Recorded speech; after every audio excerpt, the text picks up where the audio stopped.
Hi YouTube.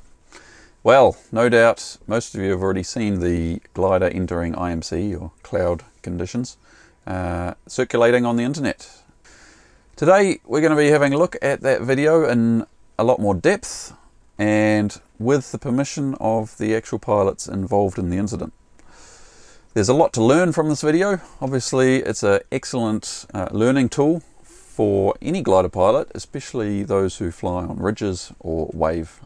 Obviously these pilots did not intend to get themselves into this situation, so it's very important to keep that in mind while watching clips especially on the internet, that really don't show the full picture on what happened in its entirety. The flight went from being safe and fun flight to being a very dangerous situation in the matter of seconds or minutes.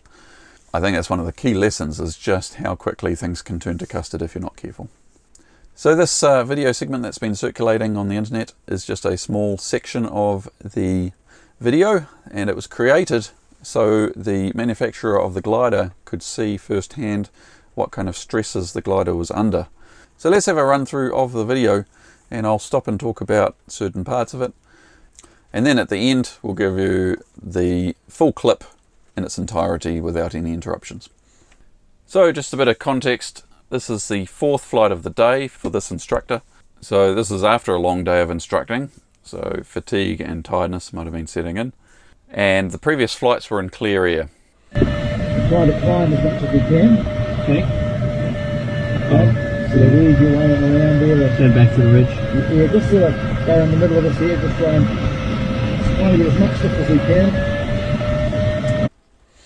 Alright, so here we are at the beginning of the clip. They're at 4,100 feet, and let's just talk about the instruments very quickly they've got installed here. On the right there is an altimeter that is showing 4,100 feet. On the left is the airspeed indicator, so that's this device here, and that's currently showing about 55 knots by the looks of it. On top of the panel is a compass. Underneath that we've got two varios. The top one, that one there, is what we call a mechanical vario, and it doesn't make any noise, while the one underneath is an electrical vario, and that actually is making the beeping noise that you're hearing. Now that beeping noise, if it's a high-pitched noise, it means the glider is climbing, which is a good thing, and in this case the vario is set if it's sinking, it's not making any noise. That's usually an option you can set, whether or not you want a low sinking tone or do you want silence. In this case it's set to silence. Underneath that there's a blurry bit, that's the glider registration, which I've blurred out. Next to that is the G meter. Now this G meter is a mechanical one. You push the button on it to zero it, and then throughout the flight it'll record maximum and minimum G forces. Beside that is a ClearNav navigation device. It's not working for this flight. And underneath that we've got a radio and transponder here and here. I'm not sure which way around they are, could be either. They're flying over the ridge. There's obviously a lot of cloud around, and the general idea is you want to stay clear of the cloud. On the left is the ridge, to the right is the airfield and clear air. We'll change it to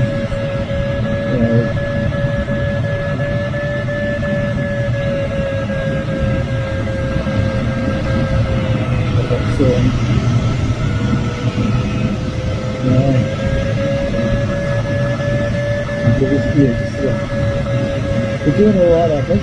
Navigate. Go to... Yes. Yeah, I'm just going through. So right here you can see there's plenty of clear air out to the right of them, no problem so far. And the instructor is in the back seat talking about how far it is to glide back to the airfield. Now I understand he was looking at a PDA device, one he doesn't normally use. He normally uses his phone, but the battery on that was flat. So he's attempting to figure out a PDA device, just a little flight computer we have, and it will tell you, are you high enough to glide back to the airfield or not? They're at 4,200 feet. What they don't really realise is just how much wind there is at this altitude. So they experience about 40 knots of wind, which is about 74 kilometres an hour of wind. Now when you're flying a ridge, to counteract that wind, you need to be crabbing on an angle pointing into wind. So that way you're flying along into wind, but also traversing along to the side of the ridge. So you can see here, his nose is pointing to the right slightly, and you can see the tree line where the edge of the ridge is. I've got the season full time, we've got making it. We've got a final glide through there, so that's okay. Okay. So we'll try and climb as much as we can here. 4,500 feet would be better. Okay. We can get it. I'll pitch for that. We're doing good.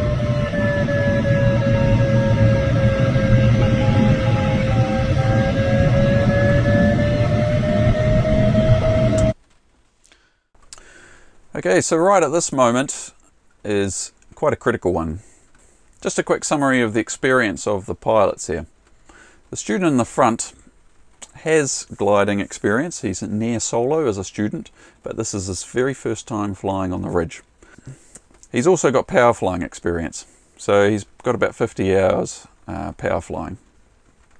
The instructor in the back seat is probably quite relaxed about what the student is doing. He's probably not really paying attention.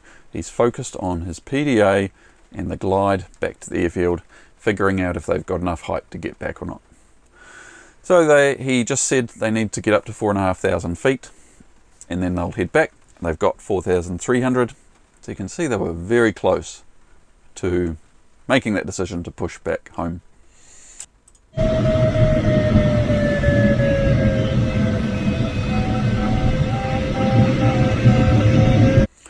And that really is the crucial moment.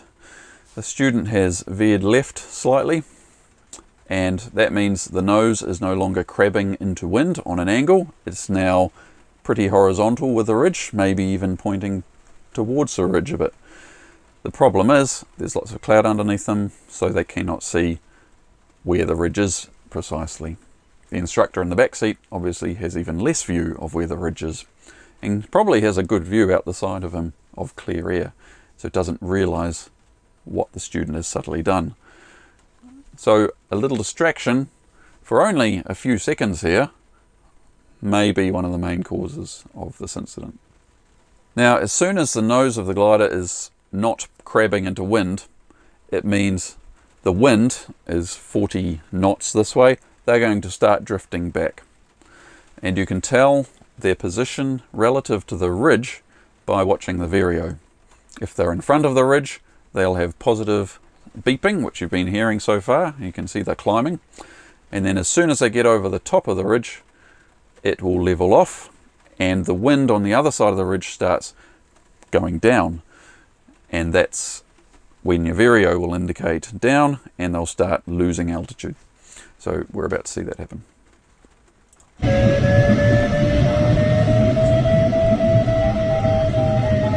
Here it's still positive, but they're very quickly drifting towards the back of the ridge.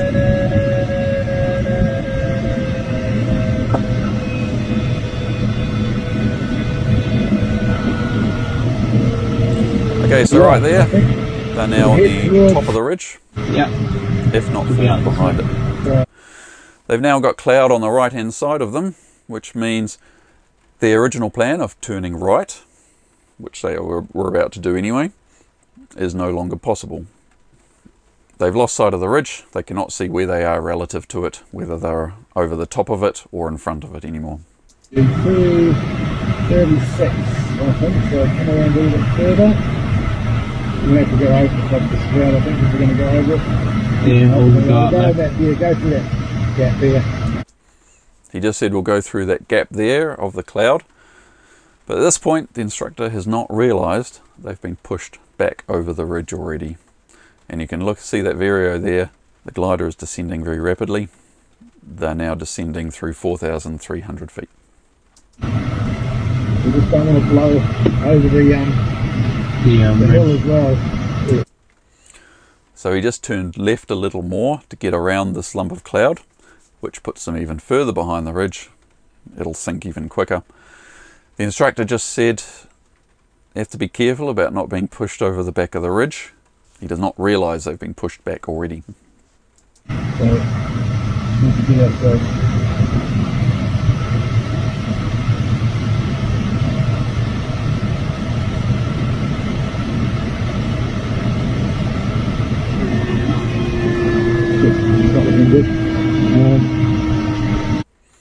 Right here, I think this instructor said it's not looking good, and the vario suddenly started making noise. I'm not entirely sure why it started making noise then and not earlier. You go down through the cloud, I think.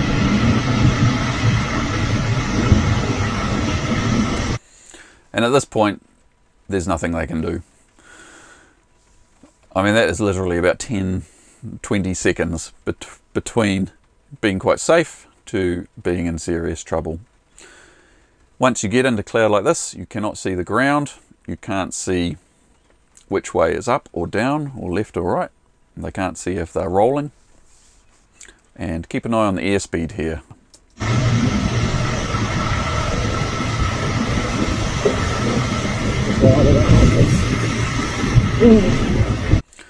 It's starting to get very turbulent. So this happens naturally when you're behind a ridge.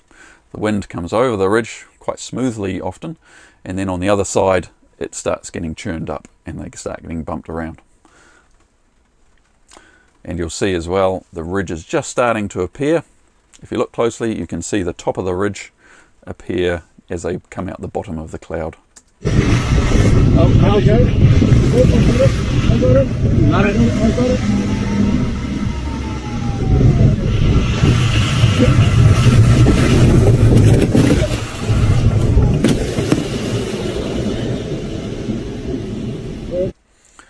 So what happened there? They came out the bottom of the cloud, probably a steep, might have been a bit of a spiral dive. They've suddenly come out of the bottom of the cloud, they can see the ridge, and they do a big pull up to avoid hitting the ground, as you can expect. Now the problem with that is as soon as they pull back up, they pop straight back up into the cloud. Double, mate. Oh, fuck. Alright, nose down. Where are we? Well, we've got it. Alright, hold on. We're pitching. Oh, shit. It's got that there. Alright, I see the hill, I see the hill. So we have to get under it. Yeah, go down. Alright, Turn around. turn around. Right, now we're in. Alright, oh shit, spin. Nose down. I have control. We got it. I have control. Let's get over here. Yeah, I have control. Right. So the student called out, spin, spin, spin. I'm not quite sure if the student was warning about the fact they were about to spin or whether he thought they were actually in a spin. It's a bit hard to tell from the video. And soon after, they did a big pull out just above the trees again. After that, the student says, I have control, multiple times. So obviously he's in the front seat. He's got a much better view of what's happening. The instructor can see to some extent out the front, but certainly not as well as the student in the front. And it looks like from what you can see in the out the window there, they're actually flying through a valley and escaping down the ridge through a valley. Let's go get out of the cell. Down here. I have control.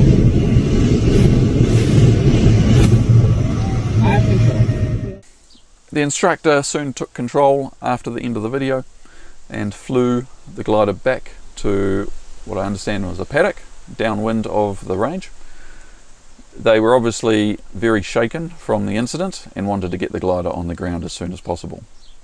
They put it into a paddock quite safely. The glider was then removed from the paddock and inspected thoroughly to make sure that the stresses from the flight didn't actually cause any damage. And there wasn't any damage. So the glider is now flying again. Both pilots have flown since the incident, so it's great to hear that both the instructor and the student are flying again after their ordeal. So, what are the key lessons we've learnt from this incident? First of all, and obviously, maintain good separation from cloud. Whatever the rules are in your country for remaining separated from cloud, follow them. They're there for a reason. And this is a great example of why inadvertent IMC can be so dangerous. Maintain food and fluid uptake throughout the day. Guard against the onset of fatigue, especially as you get near the end of a day, a long day of instructing, for example. Be careful later in the day. You may have been flying on the ridge all day, but towards the end of the day conditions might change. So keep an eye out for changing conditions that will affect your flight. Next, don't assume a student will understand and appreciate the dangers of what you're doing. Now, in this case it was a student drifting behind the back of a ridge, but it could easily be getting close to stall. When you're instructing, a student's flight has to be monitored carefully. Monitor the flight's progress carefully. You need to guard against being distracted. And that's whether you're instructing or flying by yourself. So I'd like to thank the pilots involved in this incident for letting us put this together, sharing the details of the flight and letting everyone learn some valuable lessons from this incident. Thanks for watching, and we'll catch you next time. Try to climb as much as we can. Okay. So the weeds you're running around there. Turn back to the ridge. Yeah, just sort of go in the middle of this here, just try and get as much stuff as we can. I will change it to,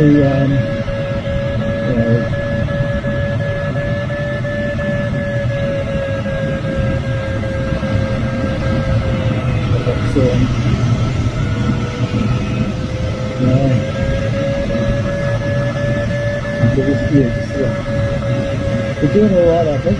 Navigate. Go to. Yes. Yeah, I'm just sliding. Get the going through. Feeling funny. Okay, the station point of time. We've got making clear. We've got a final glide 2 there, so that's okay. Okay. So we'll try and climb as much as we can. Here. 4,500 feet would be better. Okay. We can get it. I'll pitch for that. We can get it.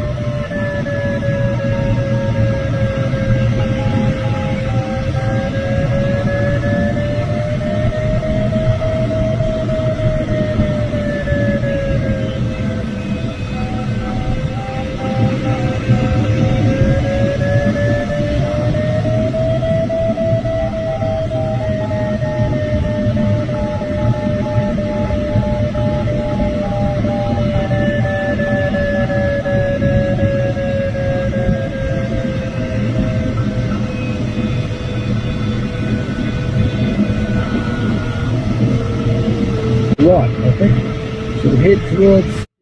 Yeah. Should be out this way. So I'll be through 36, I think. So come around a little bit further. We have to go over the top of this ground, I think, if we're going to go over it. Yeah, hold the guard go there. that, yeah, go through that gap there. We just don't want to blow over the hill ridge. as well. Yeah, so need to get ourselves.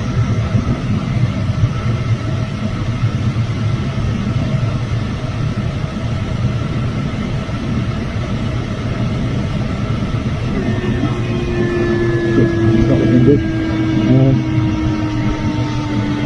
Go down through the crowd, I think.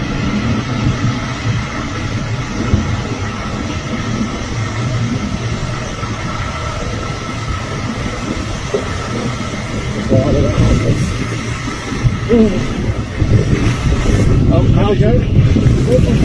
I got it. Got it. I got it.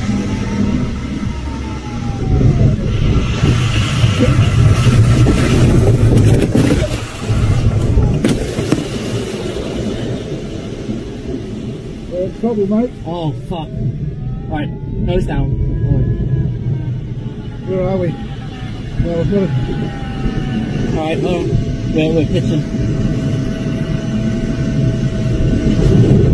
Oh, shit. Got that all there. Alright, I see the hill, I see the hill. So we have to get under it. Yeah, go down. Alright, Turn around. turn around, turn around. Yeah, we're in. Alright, oh shit, spin, spin, spin. Nose down, nose down. I have control. We got it. We got it. I have control, I have control, I have control. I have control. I have control. Let's get out of here. Yeah, I have control. Right. Let's go get out of the hill. Down here, I have control.